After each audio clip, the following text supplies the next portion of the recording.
ایک عورت تھی طواف کر رہی تھی اور طواف کے دوران کہتی تھی اللہ میں اس حال میں بھی آپ سے راضی، اے اللہ میں اس حال میں بھی آپ سے راضی۔ تو ایک آدمی نے یہ سنا تو بڑا حیران ہوا، اس نے اس سے پوچھا کہ تو کیوں کہتی ہے کہ میں اس حال میں بھی آپ سے راضی، میں اس حال میں بھی آپ سے راضی؟ اس نے کہا کہ میں طواف ختم کر لوں گی نا تو میں تمہیں اپنا واقعہ سناؤں گی۔ چنانچہ اس عورت نے اپنا واقعہ سنایا کہ میرے 3 بچے تھے، میں گھر کے اندر ایک دن تنور پہ روٹیاں پکا رہی تھی، تو میرے بڑے 2 بچے جو تھے وہ گھر میں کھیل رہے تھے کمرے میں، اچانک مجھے شور کی آواز آئی۔ تو وہ کہتی ہے کہ میں نے جب شور سنا تو میں وہیں سب کچھ چھوڑ کے تنور پر آٹا روٹیاں تو میں کمرے کی طرف بھاگی۔ جب کمرے گئی تو میں نے ایک عجیب تماشا دیکھا کہ اس سے 1-2 دن پہلے میرے خاوند نے گھر میں بکری کو ذبح کیا تھا، اور جس چھری سے بکری کو ذبح کیا تھا وہ اس نے کمرے میں رکھی تھی۔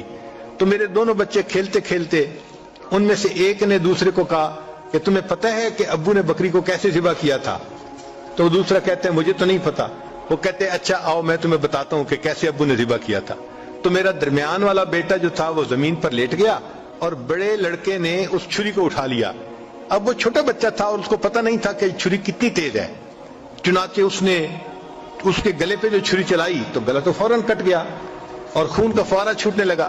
اب جب خون نکلا تو شور ہوا اور میں بھاگی ہوئی آئی تو میں نے دیکھا کہ میرا بچہ خون میں لت پت پڑا تھا اور اس کی جان نکل چکی تھی۔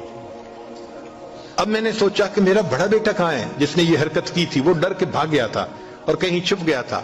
کہنے لگی میں نے اسے دوسرے کمروں میں دیکھا تو کہیں نظر نہیں آیا۔ جب صحن میں آئی تو وہاں میں نے تنور کے لیے کچھ لکڑیاں رکھی ہوئی تھیں، ان لکڑیوں کے پیچھے وہ جا کے چھپا تھا۔ کہنے لگی میں نے پیچھے سے اس کو جا کے جب دیکھا تو اس نے مجھے کوئی جواب نہیں دیا۔ جب میں قریب گئی تو مجھے پتہ چلا کہ اس جگہ کے اوپر ایک سانپ بیٹھا ہوا تھا۔ یہ بچہ چھپنے کے لیے جب لکڑیوں کے پیچھے گیا، سانپ نے اس کو ڈسا اور یہ بھی وہاں مرا پڑا تھا۔ کہتے میں اس کی لاش اٹھا کے لائی، ایک بچے کو ایک چارپائی پہ لٹایا اور دوسرے بچے کو دوسرے چارپائی پہ لٹایا۔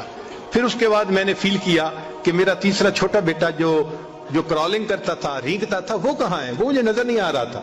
کہنے لگی میں اٹھ کے جب جو ہے تنور کی طرف آئی تو میں نے دیکھا کہ اس نے کرال کیا اور وہ تنور کے اندر گر چکا تھا۔ تو میں نے اپنے زندہ بیٹے کو آگ کے اندر پورا جلتا ہوا دیکھا اور وہ بھی فوت ہو گیا تھا۔ تو میں نے تینوں بیٹوں کی لاشوں کو چارپائی پہ رکھا، پھر ان کو نہلایا، ان کو کفن دیے۔ جب تینوں کے جنازے ایک دن میں گھر سے نکلے تو میں عمرے کے ارادے سے آ گئی۔ اب میں طواف کر رہی ہوں اور اپنے اللہ کو کہہ رہی ہوں اے اللہ میں اس حال میں بھی آپ سے راضی ہوں۔ آپ ذرا غور کیجئے نا اس ماں کے دل پہ کیا بیتی ہوگی کہ ایک دن میں جس کے 3 بیٹوں کا جنازہ گھر سے نکلے اور پھر وہ طواف کرتے ہوئے کہہ رہی ہے اے اللہ میں اس حال میں بھی آپ سے راضی ہوں۔ تو ہم نے کہاں غم دیکھے ہیں، کہاں تکلیفیں دیکھی ہیں؟ ہم نے نہیں دیکھی۔